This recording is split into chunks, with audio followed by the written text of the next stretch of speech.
Well, it's a good thing that I had woken up, went to the bathroom, did all my morning stuff. Because if I would have watched that in bed, my bladder would have lost. I probably would have pissed the bed. I would have been like a 3-year-old all over again. Casino trip, full of chips. Wanna flip, double it. Welcome to the Full of Chips podcast, the only chips you'll never lose, where the stakes are high, the takes are bold, and the conversations are always full of chips. With your hosts, Chris, the Dice Degen, and Craig from Old Bay Craps.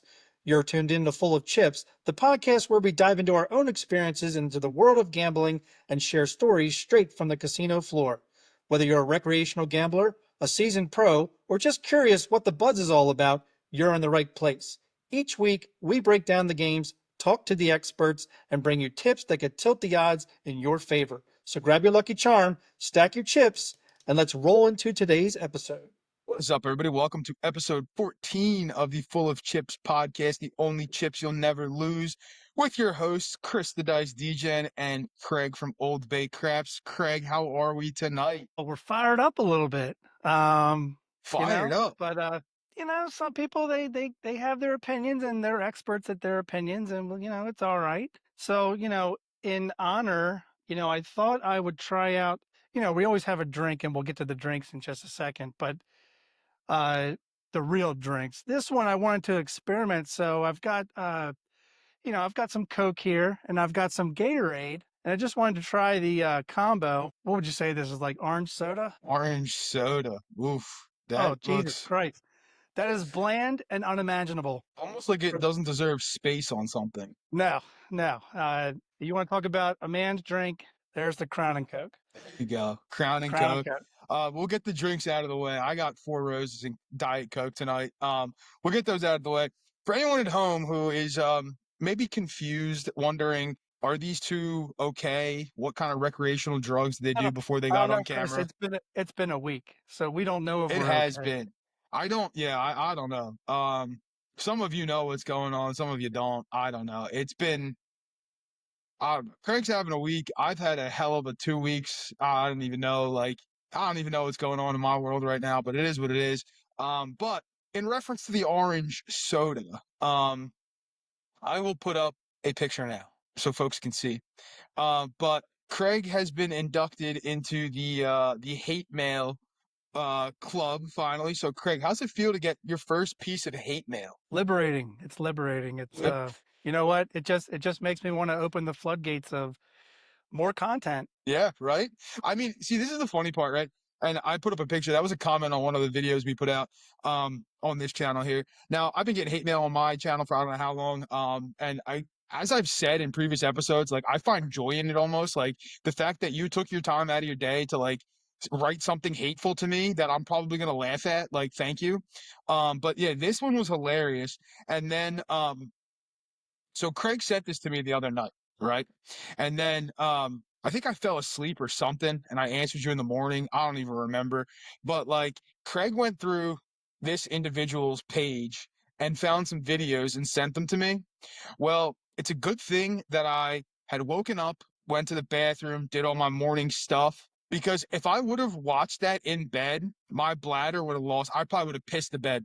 I would have been like a 3-year-old all over again. Yeah, definitely. That would have been a what they call a pisser. Yeah. Yeah. You would have soiled some sheets. Oh yes. I would have sold many sheets actually. Like through the mattress, through the springs, through everything. Like I would have been getting a Got to new get bed. rid of it all. Yeah. Literally. Got to throw it out. Like right out the window. Like you just open the window, chuck that whole mattress out the window because that thing is gone. But yeah, no, it was funny. I don't know. We'll see if I put the video up or not. If you're watching the video now, enjoy. If you're not, well, I didn't put it up. We'll see, maybe. But welcome to the Hate Mail Club. It's a good spot to be sometimes.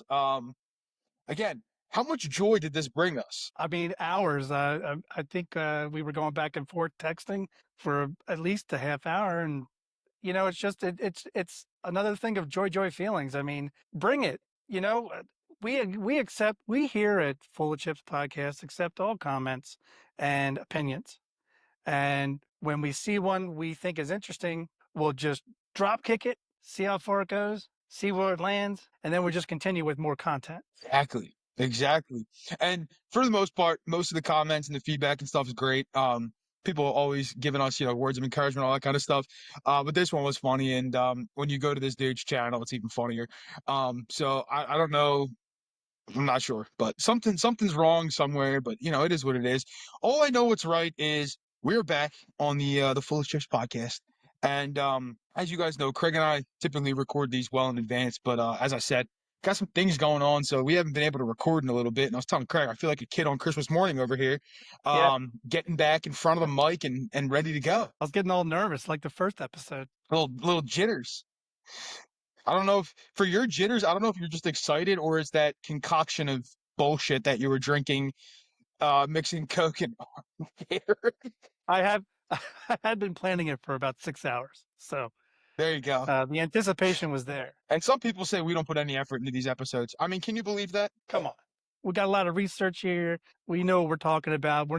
We are not spitting, even though it's full of chips, and we probably are full of shit sometimes. But when we're bringing the content to you, it's genuine. Yes. Yes, we try to be as genuine as possible because we don't want to. We don't want to. Your screens are filled with a bunch of malarkey anyway. We don't want to add to that malark.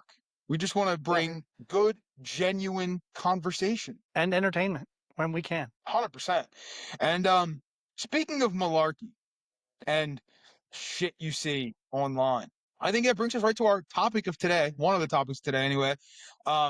We've sir. talked about shit you see on YouTube and other stuff, but we're not going to diss anything today.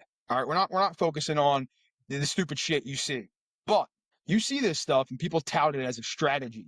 So, Craig, today, recreational gamblers, are they really playing strategies, or are the mathletes the ones playing the strategies? Well, I think it's safe to say the short answer is yes. Recreational players are playing strategies, but it varies on how much they're going to it, how much they're sticking with it, and whether they even do it correctly and show any discipline. I think it's not just reserved for the mathletes with spreadsheets, which we know a few, but the probability charts taped to their bathroom mirrors probably doesn't help when it's a half hour before they go with their buddies to the local casino. Recreational gamblers, what are they? What do they really do? To you, Chris, what's a recreational gambler versus a mathlete when it comes to the casino? Well, I hop into the recreational gambler. You made a really good point that I need to emphasize. You mentioned, are they playing things correctly? 99% of the time when I see somebody playing a strategy, they're not playing it correctly. So just want to get that out of there. But recreational gamblers, I mean, to me, like a recreational gambler is just somebody who goes leisurely, casually to the casino, not, a regular at the casino. Every once in a while, they go play when they're with their buddies. They go play like when they go somewhere, they're looking for a casino. You may get a little bit more serious into it, but you're still a recreational gambler. It's really somebody who, in my opinion, doesn't have a goal or a mindset when they go to the casino. Somebody who's going kind of willy-nilly. What game am I going to play today? What slot machine am I going to play today? Like they're just going to kind of go, maybe kill some time, maybe just have some fun. I don't know what they're doing. But they're not taking it seriously, right? And we've talked about it on past episodes with planning and all that kind of stuff.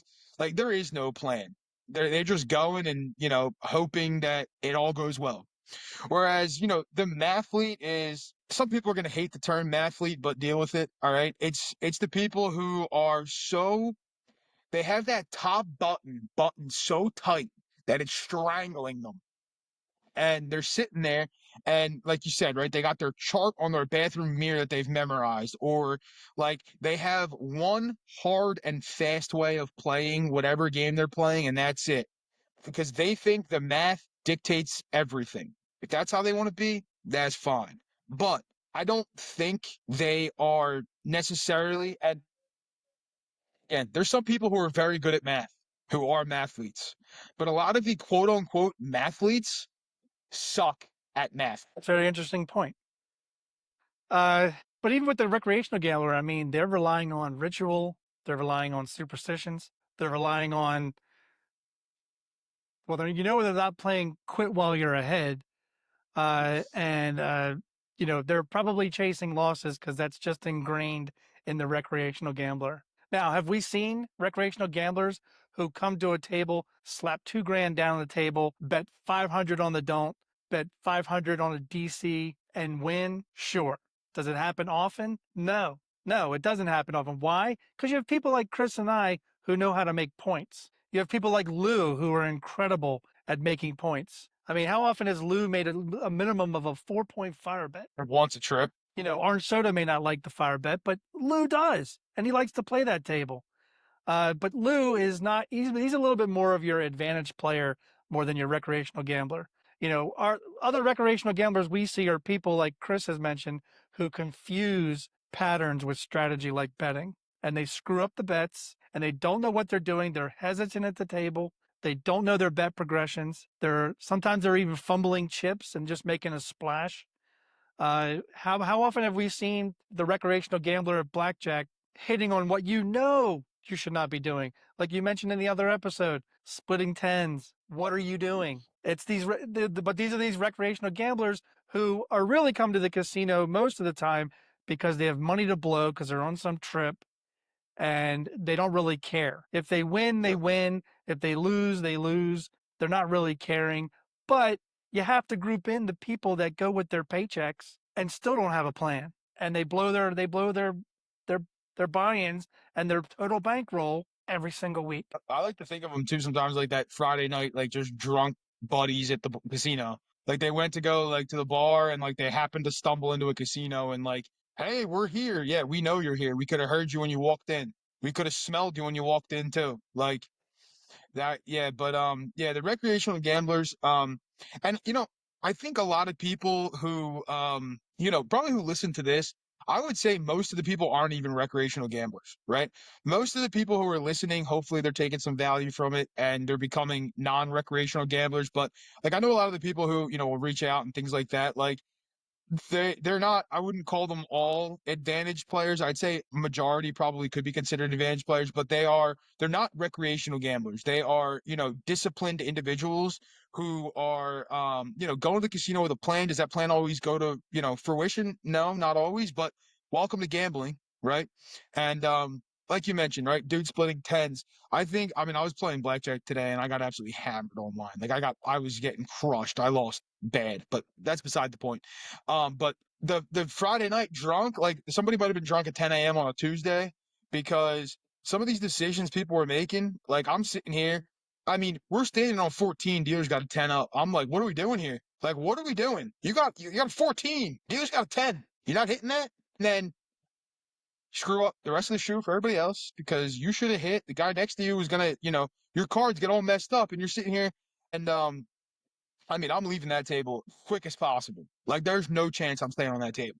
And you're seeing the same thing in craps. You're seeing the person who's same betting when a person's nailing the eight, like have thrown 6 8s in a row, not really 6 8s in a row, but you know what I mean? 6 8s in like a 20 roller.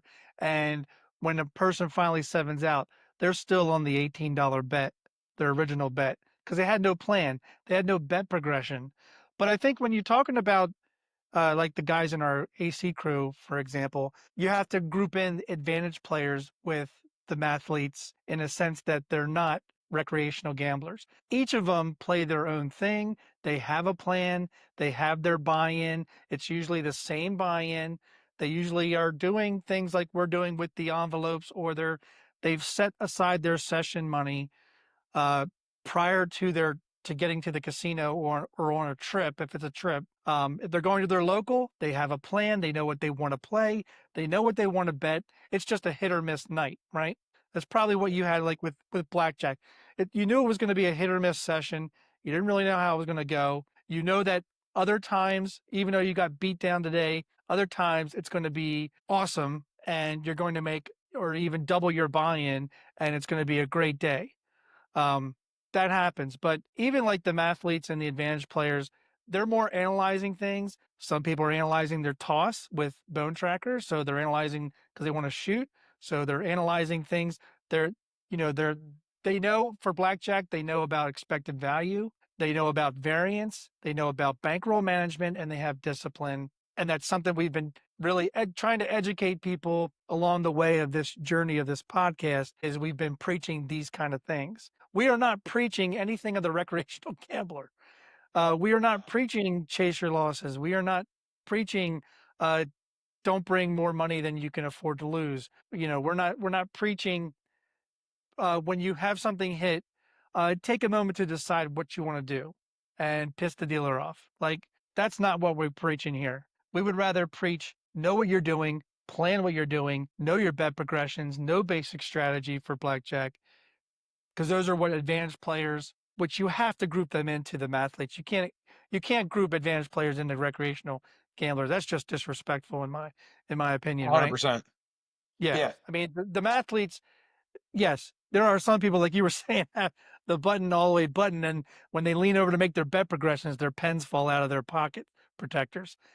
So, but they're ones looking for the edge, but a lot of their math is over time, Hmm. which is why I think we have disagreements with mathletes, is because we're not looking for over time. We're not thinking about craps over the next 20 years. We're thinking about it per session. And per session, anything can happen.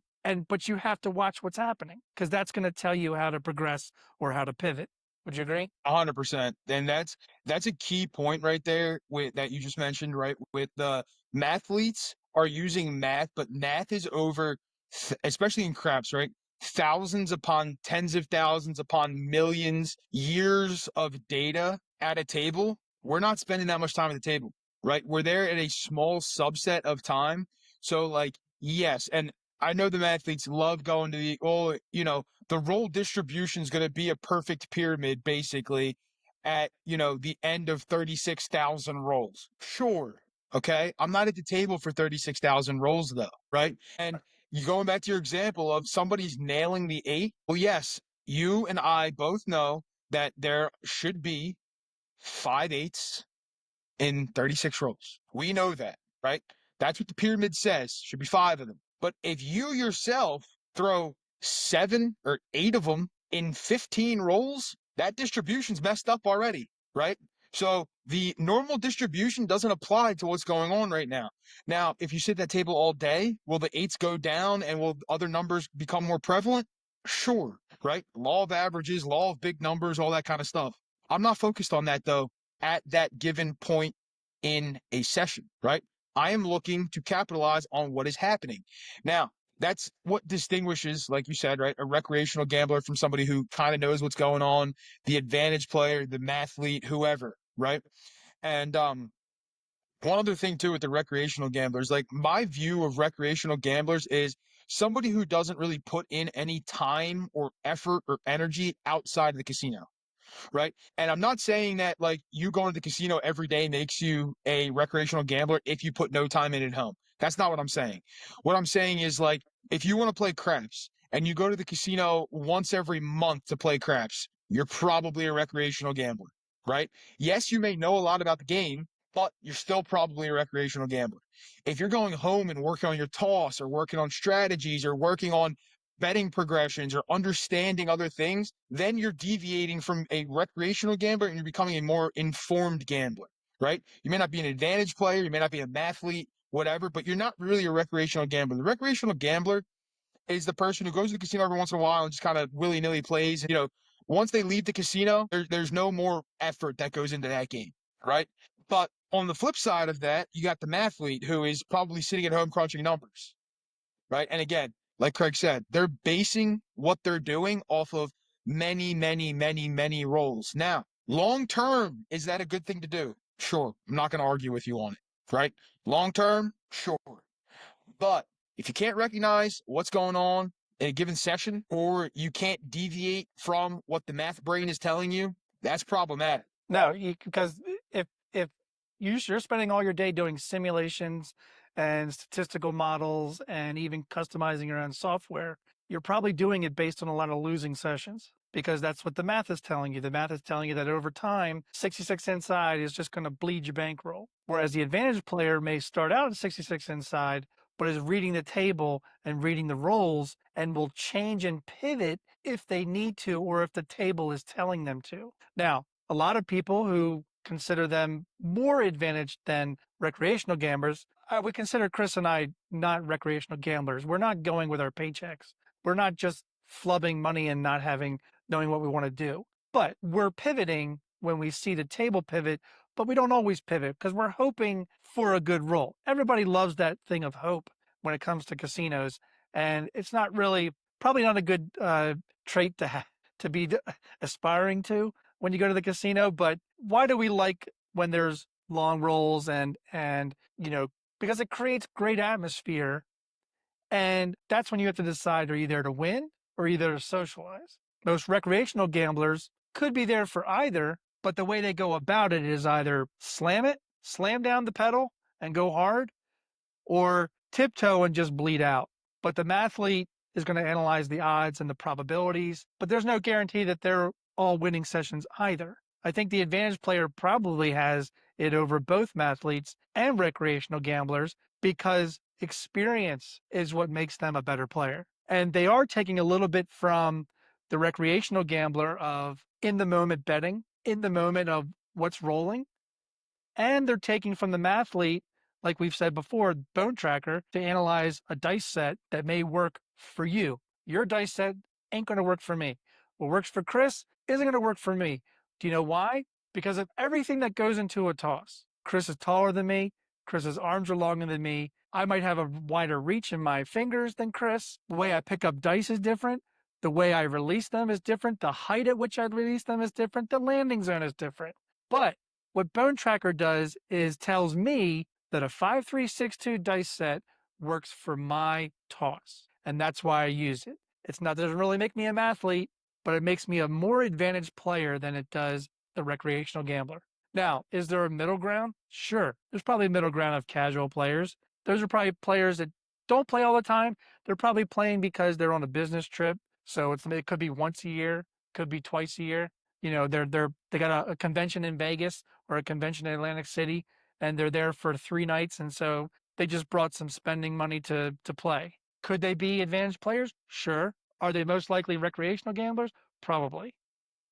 But middle ground players also use calculators. They may or may not practice. They may or may not have the means to practice. They may join live shows just because it's fun. Like there's definitely a middle ground. But now with all 4 of these, whether you're a recreational gambler, middle ground player, mathlete, or advantage player, you all have the same chance of winning. That's that's the funniest thing because to me, right? And people are going to be sitting here, no, no, no, I'm the mathlete. I have a better chance of winning. They don't. You don't.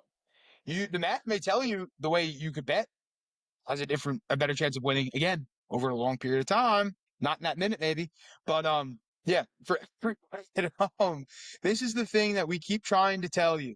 Okay, we've said it I don't know how many times. You're disadvantaged as soon as you walk in the casino. So your chance of winning is the same as that guy who's been at the casino for 50 years and you've been there for 50 minutes. All right. The, walking in, you have the same chance of winning. Now, does he have more tools in his tool belt to help him win? Yes. But statistically speaking, you both have the same exact chance of winning. Why? Because the casino has a better chance of winning. Because that's how every single casino game works. That's how all the pretty lights stay on. And that is how casinos stay in business and don't give you all of their money, right? But the advantage player knows the 4 horsemen of gambling. They have knowledge of the game. They know the game they're walking up to. They know the exact game they're going to play when they walk through the casino doors from the parking lot. They also have bankroll management. Have a bankroll, excuse me. They also have money management, and they have discipline. I've never seen a recreational gambler who has discipline, ever. Ever. No, you never you couldn't. did. You could point out a recreational gambler maybe, but you can't point out somebody who's got discipline. You have to know them, you have to see them play, and then you can make an informed decision. But that kind of brings us into it kind of brings us into our second topic, which may seem like, how is this related to this? So our second topic being why basic strategy in blackjack works. And in the short answer, it works because it's a mathlete thing. The math says it works. The recreational gambler will always have a disadvantage to somebody who knows basic strategy.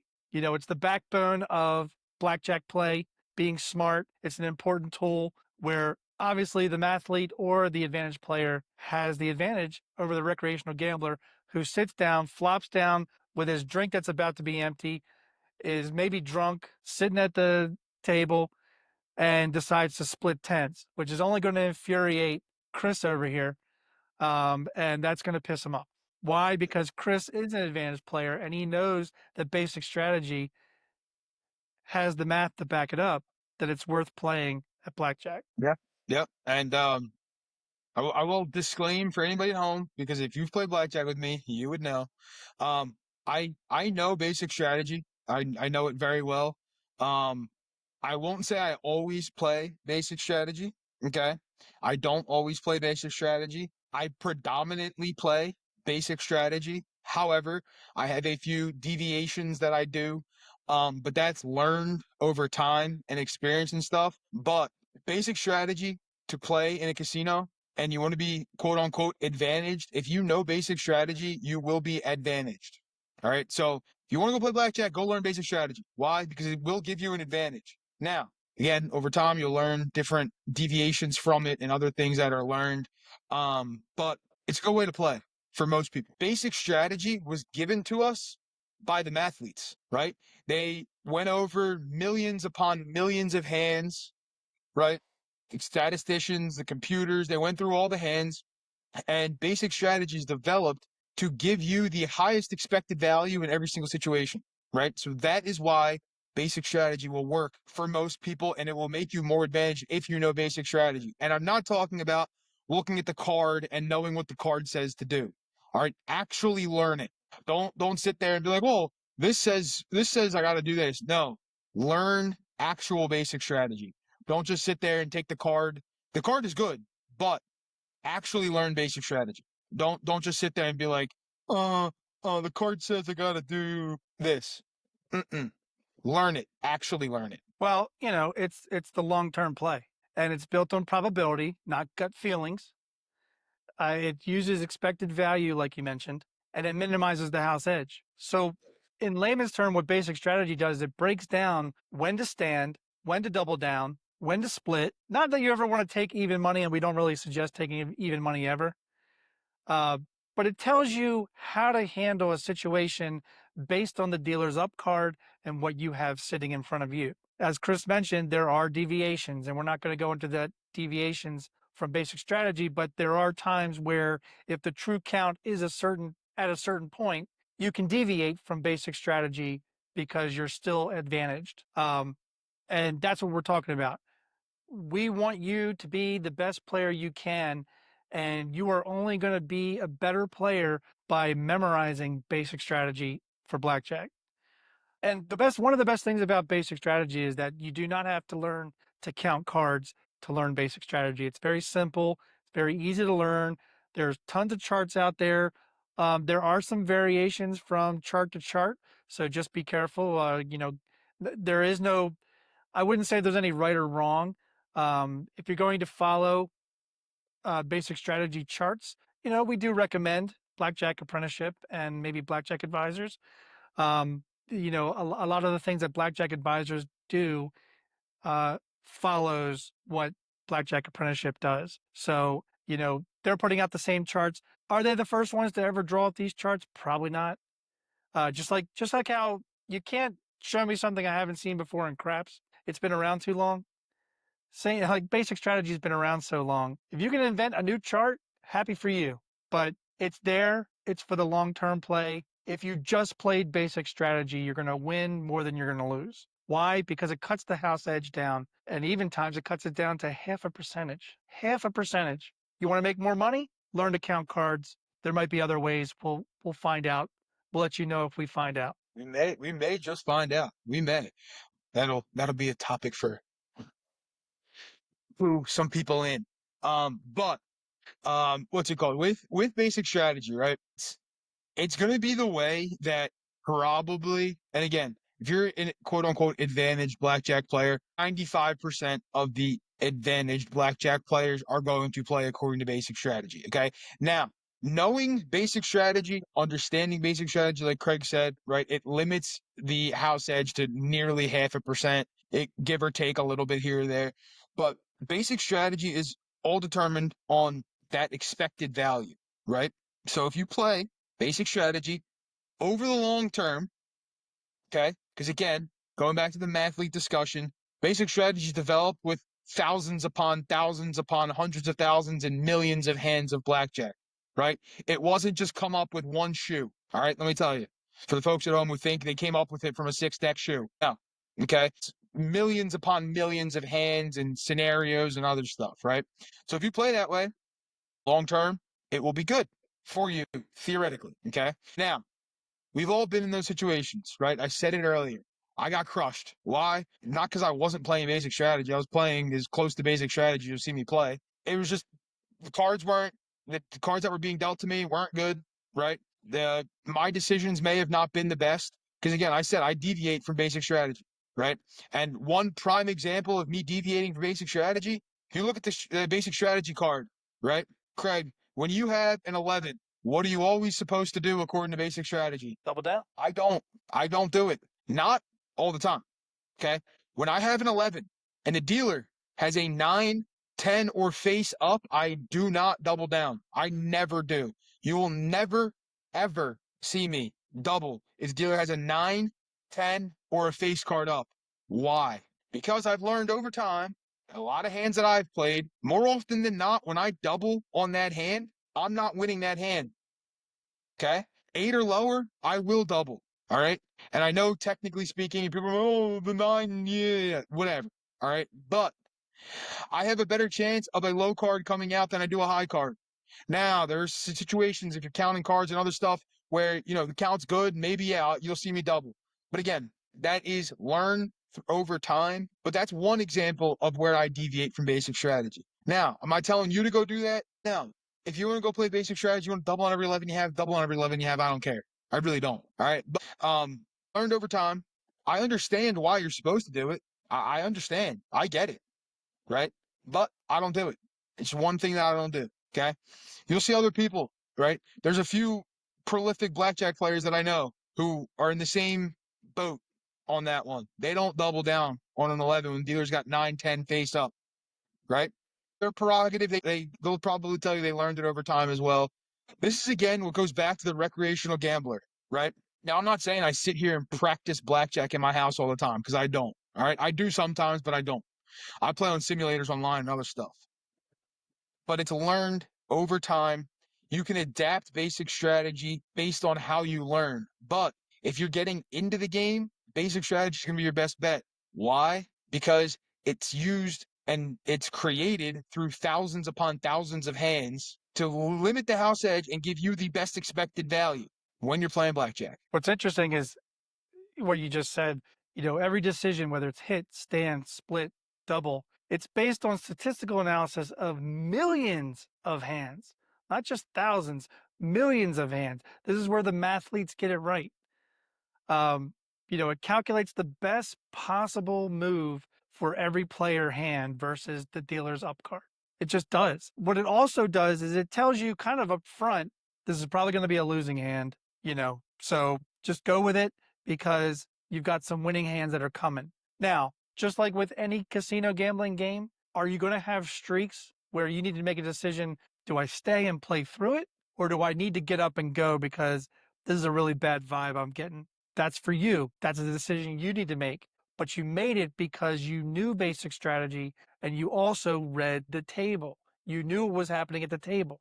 Do I think you should sit through 9 straight hands of the dealer winning? Fuck no. But there are people who will do it because they know there's maybe 7, 8 hands in a row where they're going to win later on. Does it happen? Absolutely. Does it happen often? Probably not. But for me, I don't have a big bankroll to sit through 9 losing hands. So around hand 5 or 6, I'm going to make a decision of whether to leave the table. But I only did that because basic strategy gave me information up front, and now I'm just going against probability. And probability in the short run, you're going to have to make a decision. We know what basic strategy does as an advantage to you in the long term. In the short term, you are going to have to make decisions from time to time whether to deviate if the count's high and you're already playing and you're feeling good about it, or if you're not counting cards, you're just going with basic strategy, you need to tell yourself, can your bankroll withstand multiple wins by the dealer? If it can, sit through it, because Chris, I've talked to him before about some blackjack that he's played, and he has sat through some long dealer losing hands. And then, as he said before, it took to the fifth shoe, and the fifth shoe, he doubled his money. But he had to make the decision, am I going to stay through this fourth shoe, really? And he did, and he came out on top. But he had to go through some roller coaster of play through four shoes to make a decision. Am I going to stay for this fifth shoe? Do you think things are going to turn around? The playing of like 4 and 5 shoes, like you mentioned, right? It really depended for me on how those shoes were going, right? Like if I'm getting punched in the face for 2 straight shoes, I'm probably not going to stick around to play a third, right? I can tell I'm not going to stick around to play a third, right? But if I'm give, take, like up a little bit, down a little bit, and it's like really choppy, I might stick around hoping for a good run. But on the flip side of that, if I don't get that good run and I get a bad run, I'm just as quick to leave as I am when I get that good run, right? So like again, a lot of that's based on learned experience and stuff, but it's hard to know for a lot of people when to stay, when to walk away, all that kind of stuff. And for most people, it's very bankroll dependent, right? Obviously, you lose your buy-in, you're probably walking away. Why? Because you need to go do something else other than throw more money down on the table, right? As for me, right, you know I'm not rebuying it. I lose it, I'm done for that session, whatever it is. But for me, it's very bankroll dependent. I've mentioned it in other videos, and I know somebody commented on one of our episodes about how I manage my bankroll when I play blackjack. I'm not going to dive into it here, but it's coming in a separate video. I will talk all about how I manage my bankroll when I play blackjack. Because it's some people are going to think it's ridiculous. Hey, it's how I do it. But I don't want to take up, a ton of time, and I probably need some props and some other stuff. I may have to like put out a short video on it or something with how I do my stacks and other stuff, but that's beside the point. Anyway, that's what dictates for me though. Am I staying? Am I leaving? Right? The hands themselves are one thing. The bankroll goes into that. But when you were saying, right, you lose 9 straight hands. Well, if I'm playing on a table, I don't have bankroll and I lose 9 straight hands, well, that could wipe you out real quick. So that might be your cue to leave, right? For me, when I told you I played the 5 shoes, it was because I wasn't losing that much or I wasn't winning that much, so I just kept playing. Do I like playing 5 shoes? Hell no. I don't want to sit there for that long. I really don't. Like, I know people think, oh, but you're at the casino. I don't want to sit there that long. I really don't. And it's not because I'm I'm a millennial, or I'm not really a millennial. I'm a Gen Z actually, but whatever. Who like has the attention span of a fish. That's not why. No, it's that I don't want to sit there because I know the longer I sit there, the more the casino has an advantage on me, right? It's a given fact. So I like to get up, get out, and go home. That's what I like to do, right? That's a good point. I just want to bring it up because you just said it. The house edge. It's why it's one of your get right games, right? The blackjack is your get right game because it's got the lowest house edge. If you're not playing basic strategy, your house edge just went from 0.5% all the way up to 2% or higher. I don't know about you, Chris, but a 0.5% and 2% are extremely different when it comes to your money. Oh yeah. And like for folks at home who want to relate it to money, right? Like if you're betting $100, for every 100 you bet with 2% house edge, you're expected to win back 98 of that. So net, you're going to lose $2 for every 100 you bet, right? Theoretically speaking. However, you start factoring in mistakes into that and other stuff. Like if you deviate off that basic strategy, or you think, you got some great thing to do, that you have some better, I don't know, thought process or whatever, like that could get way worse way quicker, right? So that house edge could go. And again, the longer you sit there, right, the house edge doesn't change, but 2% over 10 hours is a lot more than 0.5% in 30 minutes, right? So that's why, again, I don't like playing that long. I try not to play that long, but depending on how the session's going, you may see me sit there that long. On the flip side of that, Craig, we went and played later that afternoon. What'd we do? Played for 15 minutes, or sorry, the next day we went and played. No, it was that afternoon and played 15 minutes. you and I both were up decently, and we got up and left. I think the reason we left was part of the reason was we already accomplished what we came to the table to do.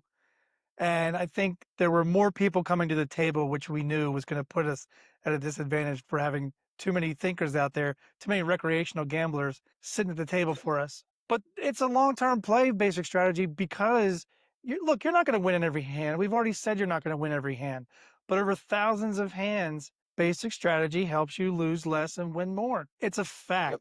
And that's the difference. It's a fact. You're going to lose less and you're going to win more by knowing basic strategy. Yeah. Hey, it's not about luck. It's about consistency and discipline. If you don't have discipline, well, you're fucked anyway. So Yeah. That's the motto of basically the Full Chips podcast as a whole. You don't have discipline, you're screwed. and if you're fucked, then this is probably one of your top fives. I'm excited about it. I think it's time, Chris, for the top 5 of episode 14. What do we got? Top 5 things that if they had gone differently, they would have changed your destiny. Oh boy. All right, so I gotta, you know how Craig and I always preface the top 5 list. All right, we gotta preface this. And Craig, when you and I write a book, I think the preface might be the longest part of the book. To be honest with you, It might be like the first 150 pages of our 175 page booklet. perfect. I mean, that So what sounds like the a great fuck ratio to me. applied to gambling? That's what it's going to be. Yep. Literally. But so as you guys all know, right? Craig and I don't talk about this. And I'm sitting here, I'm talking to fiance DJ, and I'm like, what do I do? Do I go like sentimental here? Like, what am I going with here? Like, do I go casino related? Like, if I go casino related, I don't know what I'm gonna do. So I don't know. We'll find out what DJ did. But Craig, number 5 for you on something that if it had gone differently, your destiny would look different. So obviously we go 5 to 1 because 1 is our best chance of whatever the topic is. And sometimes you throw 5 in there because you think it's a little bit more than an honorable mention. So this one's more about self really and high school popularity. But could I have been a football star in my freshman year? I mean, I made the yearbook, which by the way, I was a freshman when my older brother was a senior. So for me to be in his yearbook with holding a football in my hand, going through uh, other players, had to make him mad a little bit.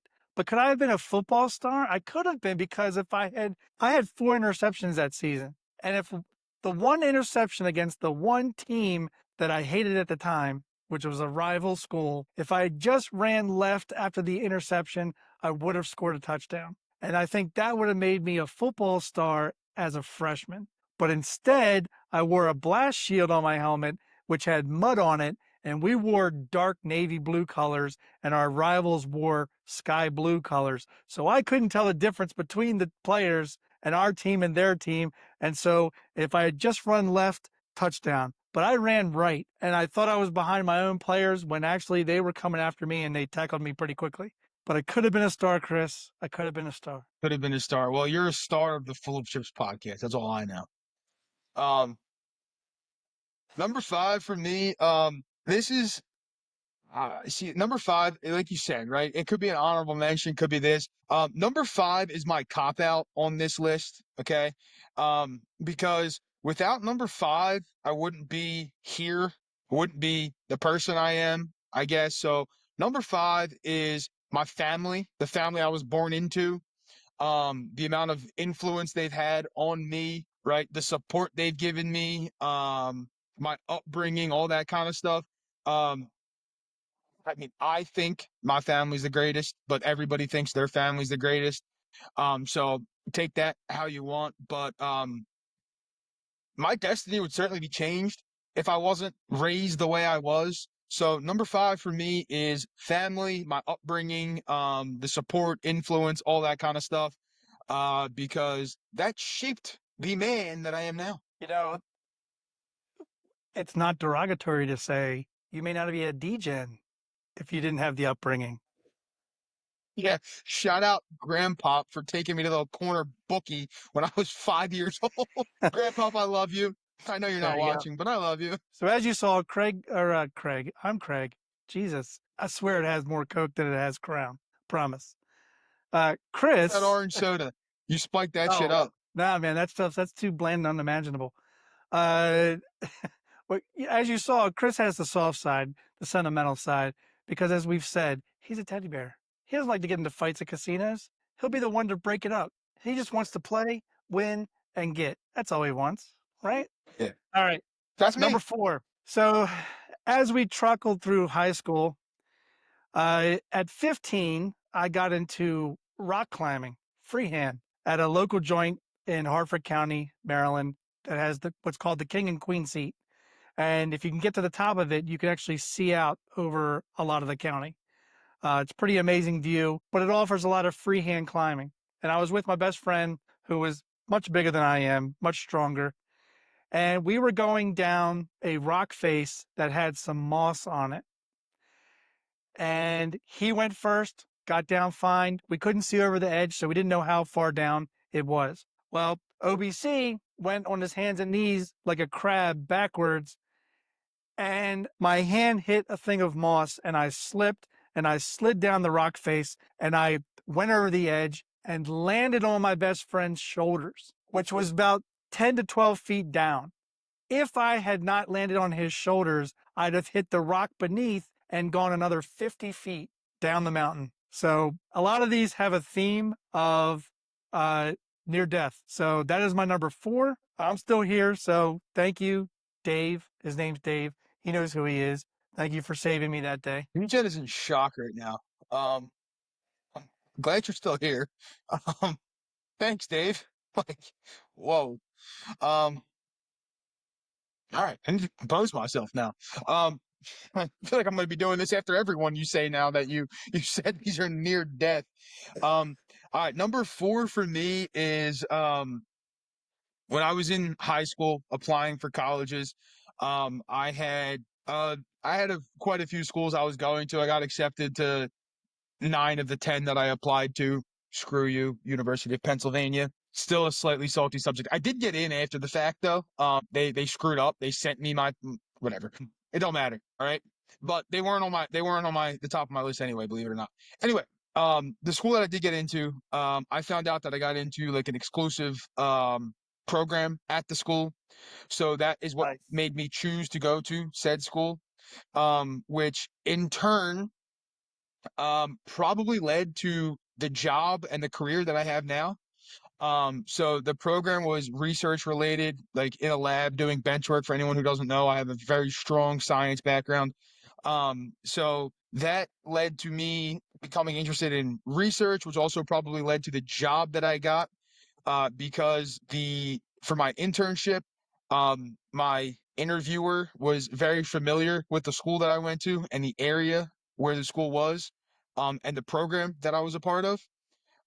So obviously that helped me at the interview, and then I killed my internship. Rest is history because I got a job from that, all that kind of stuff. But yeah, choosing to be at that school in that program, um, I like to think has a big part of how I have the life that I have now. Right here, folks. This is one of the rare people who are actually doing for a living what they went to school for. Okay. That And didn't that didn't happen caveat over to here. that, you are correct. I am doing what I went to school for. Now, were all the classes that I took useful? Hell no. But I do use my degree actually. There you go. There you go. That's a golf clap right there. All right. Not that we try to get complicated. Number 3 here is actually a two-parter. So, as some of the people in the crafts community know, I have asthma. And one part of it is I grew up, my whole mother's side of the family is with the fire department. And I guarantee that if I didn't have asthma, I'd probably be a firefighter today. Um, because it was just everybody in the family was going towards my mother was the only one who didn't, but she became a nurse in labor and delivery. So she did amazing. Everybody else, firefighter, firefighter, firefighter, uncle, grandfather, cousins. Uh, my one cousin was the first battalion chief female firefighter in Baltimore County. So, hey, I'd have been a firefighter, but I have asthma. Not really good to have that kind of condition, fighting fires and going into smoke and inhaling. that when I could barely get through Christmases and holidays at my grandparents when they had the fireplace going. When you put the real logs in there, that's when Craig started to use his inhaler. So the other part of number 3 being asthma was when I was in college, I was rushing to get a final paper to the last class for the last semester of the fall semester. And I'd stayed up all night doing it, had what I needed. I had to get there by, I think, 7 a.m. If anybody knows anything about the University of Maryland, it is all uphill. It's all uphill. And I had to go to one of the buildings at the top of the hill, of course, which is literally a 20-minute brisk walk, if not a light jog. Um, I'd been up all night, had like sweats on, had a trench coat, ran halfway up McKeldin Library lawn, wherever they call it now, which is the halfway point of University of Maryland. I had an asthma attack. If there had not been blue phones all over the place, because all you got to do is hit the button and it connects to an operator, OBC might not be here today. So again, sorry, not trying to bring everybody down. Another near-death experience. We're not done yet, but that was number 3. That was number 3. First off, go Terps. Shout out Terps. Yes, I do know my school mascots. All right. I know some really stupid ones too, but I know the Terps. Also shout out all first responders, legends, heroes. All right. Number 3 for me is happened in 8th grade, indoor soccer. I got a soccer injury that still plagues me to this day. I was slide tackled playing indoor soccer in basically a hockey rink. I went head first into the boards because I got slide tackled from behind. The back of my head touched the bottom of my feet. I slipped 2 discs in my back, and that ended DGen's soccer career, which was on track to be very, very good. I was being scouted from an early age to play high school, college, all that kind of stuff. So that definitely changed everything for me because as soon as that injury happened, my soccer career was over. I picked up golf and volleyball and other stuff. But my soccer career, as I knew it, was over. Offers rescinded, all that kind of stuff. So it was a depressing time at the time. I look back on it now that, again, my life would be very different probably if I had been going the athletic route as opposed to the academic route. But yeah, when my back starts to bother me, I always think back to getting slide tackled and say, thank you for slipping those discs in my back because it pained me then and it still pains me to this day. So all the advantage players, mathletes, and recreational gamblers want to know: is this why you exact your revenge on sports betting and European soccer? Yeah, probably. Like that's what started. Um, yeah, I mean that's what it is. I've been obsessed with soccer since I could walk. Like my dad had me dribbling a soccer ball since I could walk. So I mean, soccer was my life back then. I mean, again, shout out to the parents because they drove me. I played on multiple teams at the same time. Um, I don't know how they did it. Nights I was driving to and from practice, games, training sessions, this, that. I mean, they're the real MVP because they took me anywhere I needed to go and everywhere I needed to go. But yeah, now I still like soccer a lot. I'll still play like recreationally, like work leagues and stuff I'll play, but like I can't play competitively anymore. So when Chris thinks about that at the casino, you can see him over at sports betting, sitting down, having a beer and watching sports. Most likely Mm, soccer. most likely soccer. Yep, you're Most right. likely with You're a right. parlay that he's winning based on soccer. All right, Craig, number 2. All right, number 2. Just when we thought we were done, we're not. Uh, I was in a bad car accident. I got into this happened right outside of my neighborhood. I pulled into the traffic light left turn lane. As I was doing it, I was also trying to adjust the radio knob for the station I was listening to because back then you had to turn the knob. You didn't have the fancy buttons. And I looked up real quick, saw that the light was green or yellow, went for it, didn't realize that the guy on the opposite side decided that was a good time to run a red light. And he hit me at like 55 miles an hour. And it made my car you're not gonna be able to see this on the diagram. Anyway, it made my car go catty corner into a traffic post. Now, OBC is okay. Instead of being other places 6 feet under, I came out of it with just a bruised knee from the steering wheel. That's it. But the dreaded call that my wife got from the police officer was enough to sober me up. Not that I wasn't drinking, sober me up in life of I'm a very defensive driver now. So lesson There you learned. go. Lesson Lesson learned. learned. And for the folks at home, never drink and drive. It's never the No. right choice. It's never the right answer. All right. All right. Number two, Craig. I'm gonna get in my feels right now. All right, Oh, number two. Number one and two are kind of in the feels, but number two is definitely in the feels. So um COVID. COVID is number two for me. And the reason COVID is number two is during COVID is when I really decided that having a craps YouTube channel was something that I wanted to do and something that I really wanted to get into. So obviously COVID was a terrible thing, but out of that, I now have some of my best friends. Oh, he's over there, Craig, sitting right there. We have a podcast now. So yeah, COVID led me to the Craps channel, which led me to the Craps community, which led me to friends with you and everybody else that I'm friends with. So obviously, yes, it was a terrible time. The impact that COVID had was horrific for many, many people. But one, gleaming light of hope that came out of it was the newfound friends that I have, and best friends, let's say, that I have now, that came from it. So I guess shout out COVID, and now Craig and I are sitting here. there you go. Original full of chips stories. You can't get them There we anywhere else. go. Right here. I said I was going to tug at the heartstrings. We're at the field. That's where the number one comes in. So here's my number one. A little bit sentimental, like Chris said, leading up to. Chris, where were you in like 94, 95? Not a thought in my parents' brains. The thought in your parents' brains. I, that Chris does not know, was in a rock band. I was the lead singer. For a few years. We were just getting started, so we were doing a lot of practice, a lot of covers. We didn't really had a chance to really go anywhere yet. But the guitarist in the band was very prolific. He had been playing guitar since he was little, and he was the equivalent I could think of is like an Eddie Van Halen. Like he was that good. So I graduated high school in 92.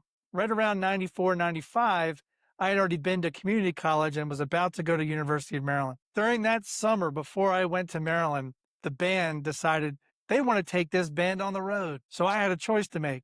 Do I go on the road and do this with these guys and not be with Mrs. OBC and cut the relationship there? Or do I decide to go to college? She's going to go to college.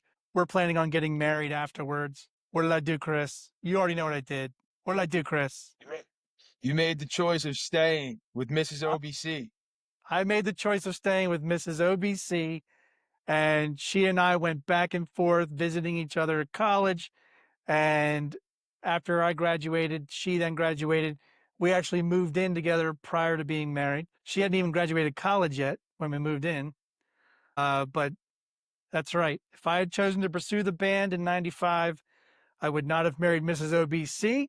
We would not have had our son Bryant and our daughter Olivia, and our son wouldn't have gone anywhere and gone to Vegas, which which prompted us to go to Vegas to visit him, which is where I fell in love with craps. And now I have this craps community that would not even know who I am because I would have had no idea or no thought in the brain to do any kind of gambling at all. So that one decision changed a lot. There you go. There you go. That's my number one. Shout out to the OBC fan. All right, Craig, overlap time. You knew it was coming. We had to have at least one overlapping thing. Every week. Every week. But I mean, I think listen to this real quick though.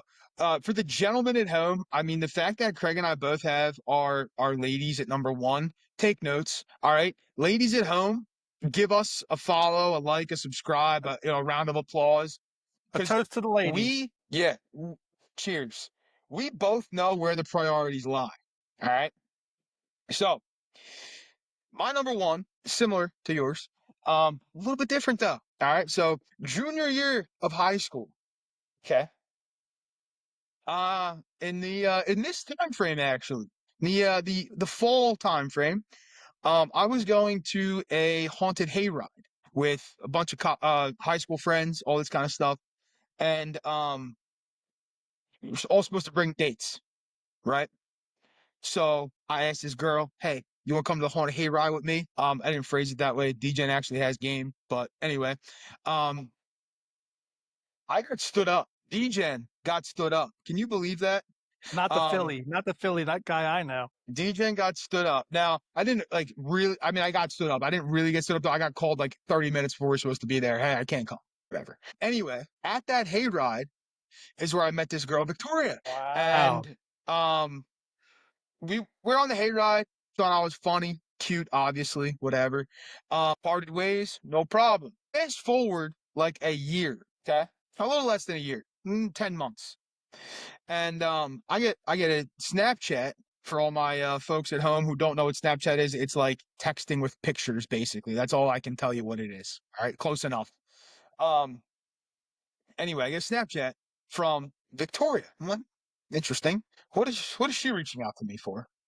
Well, fast forward, I guess 10 years from that. Now well, fast forward like 2 months, she became girlfriend DJ. Fast forward 10 years, fiance DJ.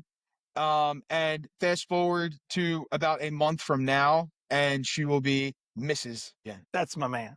That's my Oh man. yeah. That's how you do the number one. That's how you do number one. I love it. We had the overlap of the stories that led us to having the misses. That's great. I didn't know you were in a rock band though. Yeah, yeah. I don't even know if we had it, honestly. But the bassist and the guitarist had grown up.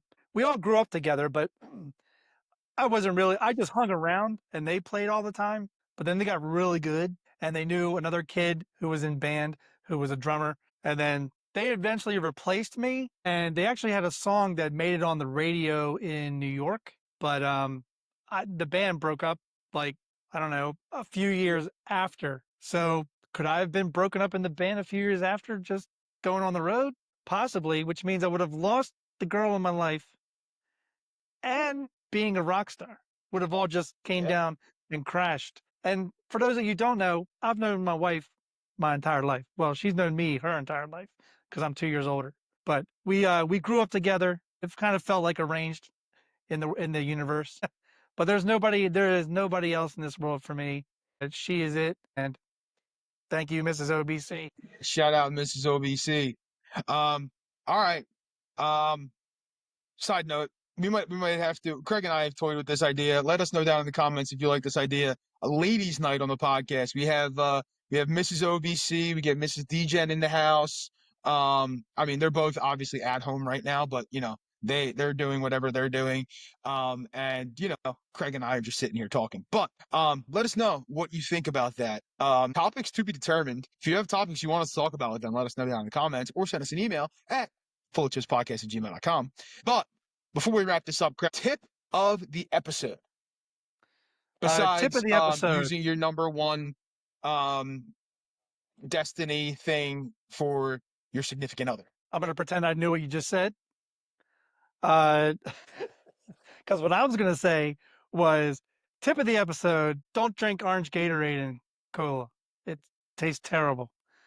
Orange soda But sucks. our official tip of the episode is don't confuse dealers. All right. Know the game you're playing. Chris has said it multiple times. Know your bets, know your progressions, know the terminology of the game you're playing. Why? Because you're the asshole that's slowing down the game with your indecision and your hesitation, and we're tired of it. So don't confuse the dealers. Don't confuse them. They're not hard to confuse. And they got a lot of other shit going on at the table, right? You're not there by yourself most often than not. So don't confuse them. Don't confuse them. All right, Craig. Great episode 14. Always good chit chatting. Good to be back in the saddle. And Yeah, man. talking recreational gamblers, mathletes. We definitely hurt some feelings there, but if we did hurt your feelings, as we always say, go ask somebody who cares, because we That's don't. right. Because here at Full of Chips, we tell it like it is. You don't like it, we don't care. we like what we're doing. We like the content we're providing, and we're enjoying all the people that do enjoy this podcast. So, I guess the only thing left to say, Chris, is I like Orange Crush better.